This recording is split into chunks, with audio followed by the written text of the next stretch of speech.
જય શ્રી રાધે કૃષ્ણ. મિત્રો, આ દિવ્ય યાત્રામાં તમારું સ્વાગત છે.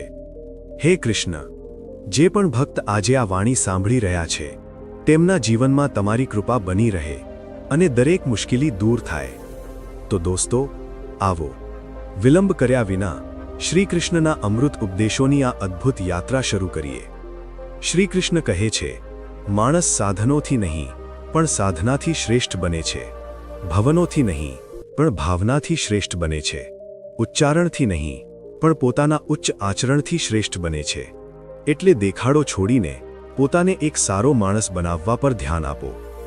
દૂધ, દહીં, છાશ, માખણ અને ઘી આ બધું એક જ વંશનું છે. તેમ છતાં બધાની કિંમત અલગ અલગ હોય છે. આનાથી આપણને ખબર પડે છે કે શ્રેષ્ઠતા જન્મથી નહીં પણ પોતાના કર્મો, કળા અને ગુણોથી પ્રાપ્ત થાય છે. શ્રી કૃષ્ણ કહે છે, જે મળે તેને પચાવતા શીખો, કારણ કે ભોજન ન પચે તો રોગ વધે છે, પૈસો ન પચે તો દેખાડો વધે છે, વાત ન પચે તો ચુગલી વધે છે, પ્રશંસા ન પચે તો અહંકાર વધે છે, નિંદા ન પચે તો દુશ્મની વધે છે, રાજ ન પચે તો ખતરો વધે છે, દુઃખ ન પચે તો નિરાશા વધે છે, અને સુખ ન પચે તો મુસીબતો વધે છે. આ દુનિયાનું કડવું સત્ય છે. જ્યારે મનુષ્ય પોતાની ભોર માટે વકીલ અને બીજાની ભૂલો માટે ન્યાયાધીશ, જજ બની જાય છે, ત્યારે નિર્ણય નથી થતા પણ અંતર, ફાસલા વધે છે. ક્રોધ એકલો આવે છે પણ આપણી પાસેથી બધી જ ભલાઈઓ લઈને જાય છે, અને ધીરજ, સબ્ર પણ એકલો આવે છે પણ આપણને બધી ભલાઈઓ આપી જાય છે. પોતાની સાથે ચર્ચા, બહેસ કરશો તો બધા સવાલોના જવાબ મળી જશે, પણ જો બીજા સાથે ચર્ચા કરશો તો નવા સવાલો ઊભા થઈ જશે. પાણીનું એક ટીપું જ્યારે ગરમ તવા પર પડે છે તો તે મટી જાય છે, કમળના પાંદડા પર પડે છે તો તે મોતીની જેમ ચમકવા લાગે છે, છીપમાં આવે છે તો મોતી બની જાય છે. પાણીનું ટીપું તો તે જ છે, પણ ફરક તો માત્ર સંગતનો છે. સંસારમાં મનુષ્ય જ એકમાત્ર એવો પ્રાણી છે જેને ઈશ્વરે હસવા અને મુસ્કુરાવવાનું વરદાન આપ્યું છે. તેને ખોવા ન દેતા. યાદ રાખો, પ્રેમથી વાત કરવાથી તમારી સંપત્તિ, જાયદાદ ઓછી નહીં થઈ જાય. શ્રી કૃષ્ણ કહે છે, રાજકારણમાં સંબંધો હોય તો તે સારી વાત છે, પણ સંબંધોમાં રાજકારણ હોવું વિનાશનું કારણ બને છે. પોતાનું કહેવાથી કોઈ પોતાનું નથી બની જતું. પોતાનું તો તે હોય છે જેને દિલથી અપનાવવામાં આવે.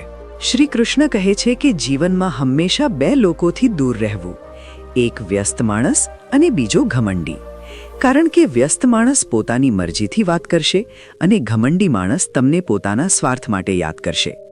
એટલે એકલા ચાલતા શીખી લો, કારણ કે સહારો ગમે તેટલો સાચો હોય, એક દિવસ સાથ છોડી દે છે. વસ્તુઓની કિંમત મળતા પહેલા હોય છે અને માણસોની કિંમત ખોયા પછી. ગીતામાં લખ્યું છે કે જ્યારે માણસની જરૂરિયાત બદલાઈ જાય છે ત્યારે તેના વાત કરવાની રીત પણ બદલાઈ જાય છે. ભરોસો જીતવામાં આવે છે, માંગવામાં નથી આવતો. આ એ દોલત છે જેને કમાવામાં આવે છે, ખરીદવામાં નથી આવતી. જીવનના 5 સાચા મંત્ર. દર્પણ તમને જૂઠું નહીં બોલવા દે, જ્ઞાન ક્યારેય તમને ભયભીત નહીં થવા દે, સત્ય ક્યારેય તમને નબળા નહીં પડવા દે, પ્રેમ ક્યારેય તમને ઈર્ષા નહીં કરવા દે, અને વિશ્વાસ તમને ક્યારેય દુઃખી અને નિરાશ નહીં થવા દે.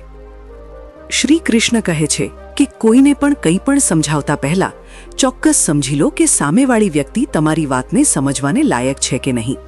કારણ કે ઘણામાં જો છિદ્ર હોય તો ગમે તેટલું પાણી નાખો તે ખાલી જ રહેશે.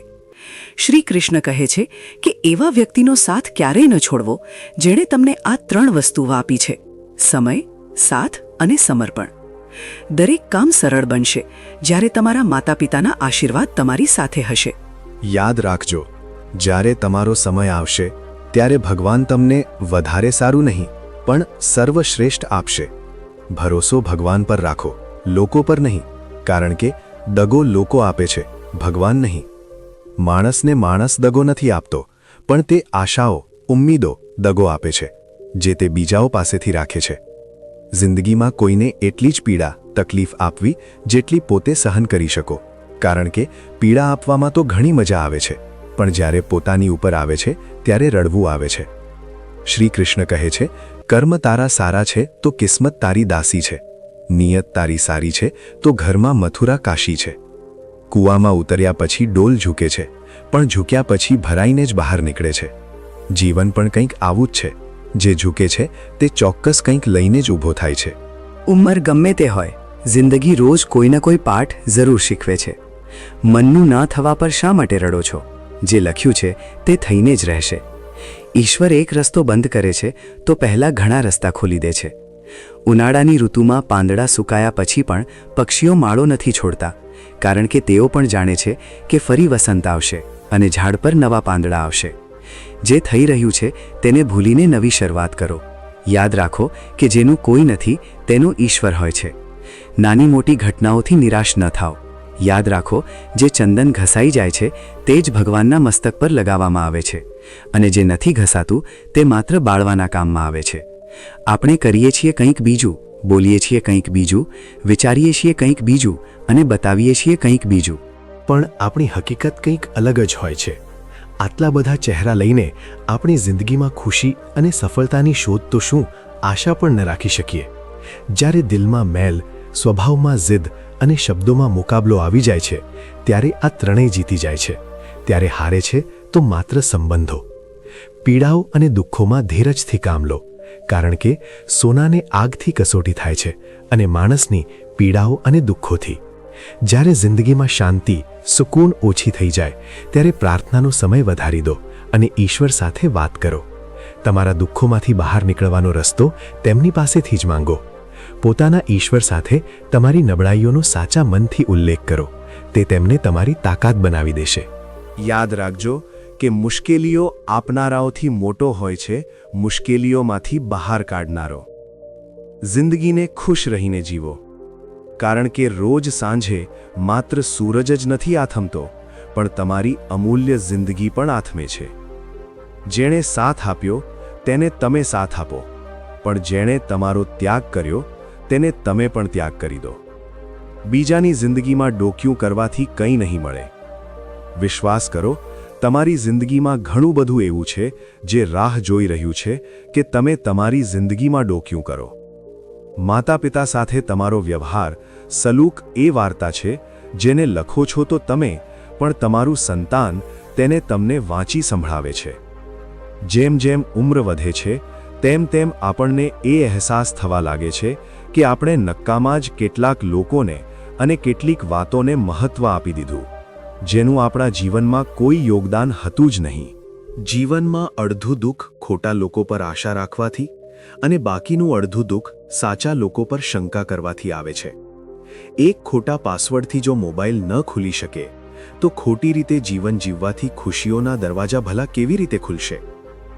દરેક વ્યક્તિ સુખની ચાવી શોધી રહી છે, પણ સવાલ એ છે કે સુખને તાળું કોણે માર્યું? લાંબો દોરો એટલે કે ધાબો અને લાંબી જીભ એટલે કે જુબાન હંમેશા ગૂંચવાઈ જાય છે. એટલે દોરાને વીંટીને રાખો અને જીભને સંભાળીને રાખો. મજાક અને પૈસા ખૂબ વિચારીને વાપરવા જોઈએ. આ જીવનનું કડવું સત્ય છે કે ન લોકોને નિયમો એટલે કે કાયદા ગમે છે, ન લોકોને વચનો એટલે કે વાયદા ગમે છે. લોકોને તો બસ પોતાના ફાયદા જ ગમે છે. એટલે હંમેશા ખોટી પ્રશંસા કરનારાઓથી દૂર રહેવું જોઈએ, કારણ કે સાંભળ્યું છે કે પ્રશંસાના પુલ નીચે સ્વાર્થની નદી વહે છે. તમે જરા નીચે પડીને તો જુઓ, કોઈ નહીં આવે ઉચકવા. તમે જરા ઉડીને તો જુઓ, બધા આવશે તમને પાડવા. આજના જમાનામાં વધારે સારા હોવું પણ એક ભૂલ જ છે. લોકોને લાગે છે કે તમે દેખાડો કરી રહ્યા છો. જો જિંદગીમાં સફળ થવા માંગો છો તો આ વાત યાદ રાખજો કે જિંદગીની લડાઈ એકલા જ લડવી પડે છે. લોકો આશ્વાસન તો આપી દે છે, પણ સાથ કોઈ નથી આપતું. જિંદગીની દોડમાં જે લોકો તમને દોડીને નથી હરાવી શકતા, તે જ તમને તોડીને હરાવવાનો પ્રયત્ન કરે છે. આ દુનિયામાં કેટલાક સંબંધો ભાડાના ઘર જેવા હોય છે. ગમે તેટલા દિલથી સજાવી લો, તે ક્યારે પોતાના નથી બનતા. દોસ્તો, મુશ્કેલીઓ કોના જીવનમાં નથી આવતી, પણ રસ્તા પર ખાડો ગમે તેટલો મોટો હોય, જો ધીમી ગતિએ નીકળી જઈએ તો આંચકો ઓછો લાગે છે. તે જ રીતે જિંદગીમાં મુસીબત ગમે તેટલી મોટી હોય, જો ધૈર્ય અને સંયમથી પસાર થઈએ તો આપણે દરેક મુસીબતનો સામનો કરી શકીએ છીએ. પૈસો એક જ ભાષા બોલે છે. જો તે આજે મને બચાવ્યો તો હું તને કાલે બચાવીશ. પૈસો ફરી કહે છે, ભલે હું ઉપર સાથે નહીં આવું, પણ જ્યાં સુધી હું નીચે છું ત્યાં સુધી તને ઉપર લઈ જઈશ. માતા પિતા ભલે અભણ હોય, પણ શિક્ષણ અને સંસ્કાર આપવાની જે ક્ષમતા તેમનામાં છે તે દુનિયાની કોઈ શાળામાં નથી. સારાની સાથે સારા બનો, પણ ખરાબની સાથે ખરાબ નહીં, કારણ કે હીરાથી હીરાને ઘડી શકાય છે, પણ કાદવથી કાદવ સાફ નથી થતો. વૃક્ષના મૂળમાં પાણી નાખવાથી સૌથી ઊંચા પાંદડા સુધી પણ પાણી પહોંચી જાય છે. તે જ રીતે પ્રેમપૂર્વક કરેલા કર્મો પરમાત્મા સુધી જરૂર પહોંચે છે. સેવા બધાની કરો, પણ આશા કોઈની પાસેથી ન રાખો, કારણ કે સેવાનું સાચું મૂલ્ય ભગવાન જ આપી શકે છે, માણસ નહીં. જમાનાની ખરી ખોટી વાતો અને 2 સમયની રોટલી માણસને સમય પહેલાં જ સમજદાર બનાવી દે છે. તેનાથી ન ડરો જે ચર્ચા બહેસ કરે છે, તેનાથી ડરો જે કપટ છળ કરે છે. એ લોકો ખૂબ સમજદાર હોય છે જેમને શરૂઆતમાં જ ઠોકર ખાવા મળે છે, કારણ કે અક્કલ બદામ ખાવાથી નહીં પણ ઠોકર ખાવાથી મળે છે. આ જિંદગી સરળ નથી, બસ પોતાને મજબૂત બનાવવા પડે છે. સાચો સમય ક્યારેય આવતો નથી, તેને લાવવો પડે છે. દોસ્તો, આશા છે કે આ વિડિયો તમને સારો લાગ્યો હશે. જો વિડિયો સારો લાગ્યો હોય તો કૃપા કરીને ચેનલને સબસ્ક્રાઇબ કરો અને વિડિયોને તમારા મિત્રોમાં શેર કરો.